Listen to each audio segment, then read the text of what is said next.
மக்களே இந்த வீடியோ கொஞ்சம் பாருங்களேன்.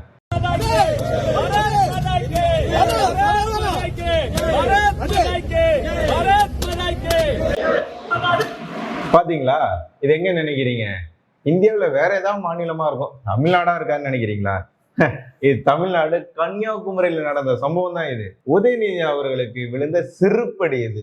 ஏன் சனாதனம் குறித்து தொடர்ச்சியாக பேசி வரக்கூடிய இந்த உதயநிதிக்கு தாவேக அரசாங்கம் தான் எதுவுமே வாய் திறந்து எதுவுமே சொல்லல அப்படின்னாலும் சட்டசபையில என்ன வேணாலும் பேசிடலாம், நம்ம மேல வழக்கு போட மாட்டாங்க அப்படின்னு சொல்லி தைரியத்தில் இருந்த உதயநிதி இப்போ தமிழ்நாடு முழுக்க இந்த மாதிரியான செருப்படி விழுந்துட்டு இருக்கு. இதுல குறிப்பாக அவரோட புகைப்படத்தால் தீ வச்சு எரிக்கிறாங்க. வட மாநிலமானு பார்த்தா தமிழ்நாட்டிலேயே இதுல நடந்துட்டு இருக்கு. உதயநிதிக்கு கடுமையான எதிர்ப்பு தமிழ்நாட்டில் வர தொடங்கிவிட்டது. இந்தியா முழுக்க ஏற்கனவே எதிர்ப்பு இருந்தாலும் இப்போது தமிழகத்திலும் அது வெளிப்படையா நம்ம பார்க்க முடிகிறது. இது பாஜக செய்த தரமான சம்பவமாக பார்க்கப்படுகிறது. இதெல்லாம் திமுகவுக்கு போதுமானா? கண்டிப்பா போதாது. திமுக தேர்தலில் தோத்து போய் மீண்டும் எதிர்கட்சி வரிசையில போய் உக்காந்துக்கிட்டு திமுக தலைவரோ பொதுச் செயலாளரோ ஜெயிக்க முடியாத சூழ்நிலை இருக்கும்போது கூட தாவேக காலில் விழுந்து திருச்சி கிழக்கு எங்க ஐயாவை நிறுத்தி ஜெயிக்க வச்சுக்கிறோம்னு சொல்லி கெஞ்சி கூத்தாடும் போது கூட திமுகவுக்கு இந்த வெத்து சவடால் இன்னும் குறையவே இல்லை. இந்த மாதிரியான தொடர்ச்சியா அடிபட்டாவது திருந்துமா அப்படின்னு சொல்லி பார்ப்போம். திருந்துமான்னு தெரியல. ஆனா அடுத்ததா இன்னொரு சம்பவத்தை பாருங்களேன். திமுகவுக்கு இந்த கொழுப்பு அடங்காது போல. இதை கொஞ்சம் பாருங்க.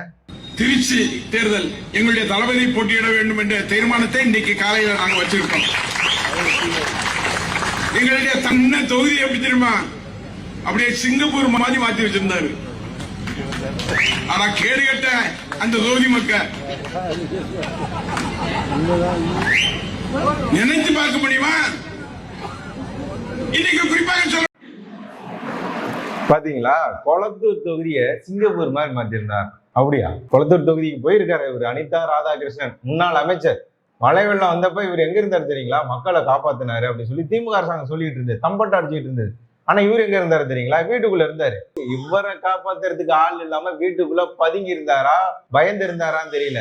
2-3 நாள் கழிச்சுதான் இவரையே மீட்டு கொண்டுட்டு வந்தாங்க. இவர் சொல்றாரு கொளத்தூர் தொகுதியை எங்க தலைவர் சிங்கப்பூரா மாத்தி வச்சிருந்தாரு. சிங்கப்பூரா மாத்தி வைக்கிறீங்க, கொளத்தூர் தொகுதியை குளமா மாத்தி வச்சிருந்தாரு, கடலா மாத்தி வச்சிருந்தாரு. கொளத்தூர் மக்கள்லாம் தத்தளிச்சுட்டு இருந்தாங்க. மழை வெள்ளம் வந்தப்ப சோறுக்கு கஷ்டப்பட்டாங்க.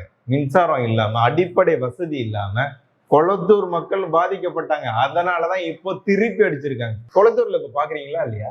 தாவேகாவுக்கு கூட்டமா போய் தாவேகாவுக்கு சேர்ந்து இருக்கிறாங்க. 8000 ஓட்டு வித்தியாசத்துல தோக்கடிச்சிருக்காங்க. யாரு அவர்னே தெரியாத சேகர்னு ஒருத்தர், சேகரா பாபா VS பாபு, அவரை வச்சு தோக்கடிச்சிருக்காரு. உங்களுக்கு ஆகாத 3 பாபு இருக்கு. ஸ்டாலின் அவர்களுக்கு ஆகவே ஆகாத 3 பாபு.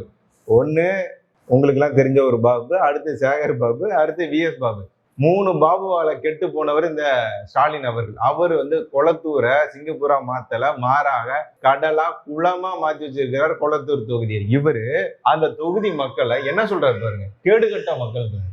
இதுதான் மக்களுக்கு இவங்க கொடுக்கக்கூடிய மரியாதை. இதனாலதாங்க உங்களை மக்கள் தோக்கடிச்சு தூக்கி எரிஞ்சிருக்கிறாங்க. அப்பவும் புத்தி வரல அப்படின்னா இப்போ செருப்பால் அடிக்கப்பட்டிருக்கீங்க. ஏற்கனவே இவருக்கு பொன்முடி அவர்களை சேரால வாரி அடிச்சாங்க. சேத்தால் அடிச்சு செருப்பால் அடி வாங்கியும் திருந்தாத இந்த திமுகவுக்கு மீண்டும் தேர்தல் வச்சா இந்த எதிர்கட்சி அந்தஸ்தும் இருக்காது, கட்சின்ற அந்தஸ்து இல்லாம காணா போயிடும் இந்த திராவிட திமுக கட்சி. திராவிட மாடல் காணாம போயிடும் இந்த திமுக கட்சி. ஏற்கனவே இந்த திமுக கட்சி 2ஆ உடைய போதா 3ஆ உடைய போதான்னு தெரியாம இருக்கிறாங்க. சபரீசன் சொல்றாரு, என்ன சொல்றாரு தெரியுங்களா? எங்க மேல ஒட்டுமொத்த பழியவும் தூக்கி போட்டுறாதீங்க. ஏன் அப்படின்னா சட்டமன்ற தேர்தலில் திமுகவின் படு தோல்விக்கு காரணம் பெண் அமைப்பு தான் அப்படின்னு சொல்லி முக்கிய காரணம் என்று சொல்வதை ஏற்றுக்கொள்ள முடியாது. திமுக தலைவர் ஸ்டாலின் வழியை பின்பற்றி இன்னும் சீரிய நோக்கத்துடன் பெண் அமைப்பு செயல்படும் அப்படின்னு சொல்லி யார் சொல்றா? திமுக தலைவர் ஸ்டாலின் மருமகனும் பெண் அமைப்பு நிறுவனருமான சபரீசன் அறிக்கை அவர் வெளியிட்டு இருக்கிறார். இது திமுக தோத்ததுக்கு காரணம் பெண் அமைப்பு கிடையாது.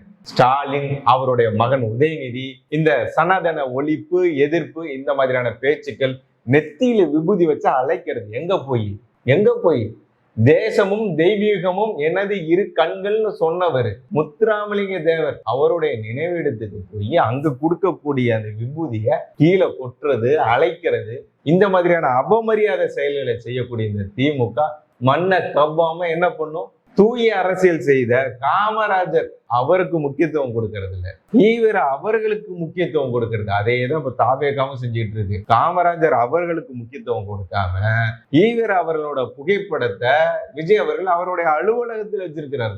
விஜய் அவர்களே எச்சரிக்கையா இருந்துக்கோங்க, இது உங்களுக்கு ஒரு பாடம். ஏற்கனவே உங்க கண் முன்னாடியே உட்கார்ந்து இருக்கிறார் ஸ்டாலின் அவர்கள். அவருக்கு நடந்த அதே கதி உங்களுக்கு நடக்க கூடாது அப்படின்னா அவங்க செய்த அதே அரசியலை நீங்க செய்யக்கூடாது. ஹிந்தி எதிர்ப்பு, சனாதன எதிர்ப்பு இருக்கக்கூடாது, இருமொழி கொள்கை இருக்கக்கூடாது, நீட் எதிர்ப்பு இருக்கக்கூடாது. மத்திய அரச நீங்க ஜெயிச்ச உடனே மோடி அவர்கள் உங்களுக்கு வாழ்த்து சொன்னாரு, அண்ணாமலை அவர்கள் வாழ்த்து சொன்னாரு. மோடி அவர்களுக்கு நீங்க நன்றி சொன்னீங்க, அண்ணாமலை அவர்களுக்கு நன்றி சொன்னீங்க. அதே போக்க கடைபிடிங்க. மத்திய அரசு கூட நல்ல ஒரு இணக்கமான போக்குல போங்க, அப்படின்னாதான் தமிழ்நாடு முன்னேறும்.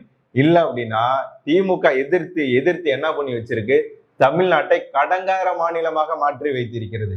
அது இருக்கக்கூடாது. மீண்டும் தமிழ்நாடு அதல பாதாளத்துக்கு போயிடக்கூடாது அப்படின்னா மத்திய அரசாங்கத்துக்கு கூட ஒன்றிணைய வேண்டும் இந்த தாவேகா. இந்த திமுக ரெண்டாவுடையமா மூணாவுடையமா? கனிமொழி அவர்கள் உடைப்பாரா? உதயநிதி அவர்கள் உடைப்பாரா? சபரீசன் அவர்கள் உடைக்க போறாரா?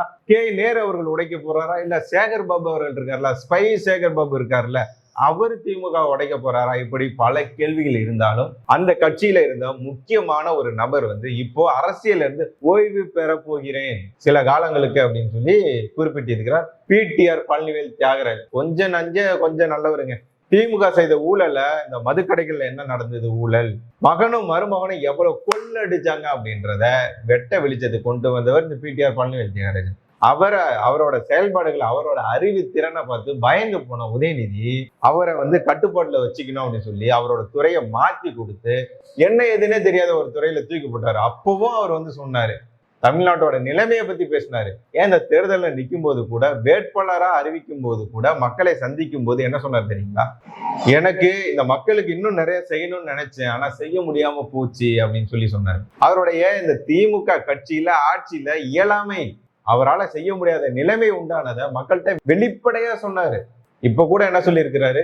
பணம் கொடுக்காம ஒரு வேட்பாளர் ஜெயிச்சிருக்கிறாரு, அவர்கிட்ட தோத்ததை நினைச்சு நான் பெருமைப்படுறேன்னு. அண்ணாமலை அவர்களே திமுகவுல இருந்த ஒரு அமைச்சரா பாராட்டினார் அப்படின்னா அது பிடிஆர் பழனிவேல் தியாகராஜன் தான். ஒட்டுமொத்தமா பாராட்டல, ரொம்ப நல்லவர் அப்படின்னு சொல்லல, ஆனா பாராட்டினார். ஏதோ இதுக்கு அது ஓகே அப்படின்ற மாதிரி ஒட்டுமொத்த திமுக அமைச்சர்களை ஒப்பிடும் போது பிடிஆர் கொஞ்சம் பரவாயில்ல அப்படின்னு சொல்லி அண்ணாமலை அவர்கள் குறிப்பிட்டு பேசியிருந்தார். அப்பேற்பட்ட பிடிஆர் அவர்களும் என்னை ஆள விடுங்கடா சாமி, நான் போய் இந்த சிறப்பு பேச்சாளர் அப்படின்லாம் கூப்பிடுறாங்க, அதுக்கு நான் போயிட்டு வரேன், அதுவே எனக்கு ஒரு நிம்மதியான வாழ்க்கையா இருக்கட்டும், எனக்கு 60 வயசு ஆயிடுச்சு அப்படின்னு சொல்லி பிடிஆர் பழனிவேல் தியாகராஜன் திமுகவில இருந்து புடுங்கிட்டு வெளியே போகிறார். அதே மாதிரி துரைமுருகன் அவர்களும் கே நேரு அவர்களும் யாருக்கெல்லாம் உண்மையான திமுக காரங்களுக்கு திமுகவில் இடம் இல்லையோ, உரிய மரியாதை கிடைக்கலையோ, அவங்க இப்பவே கலந்துக்கிறது அவங்களுக்கு சிறந்ததாக இருக்கும்.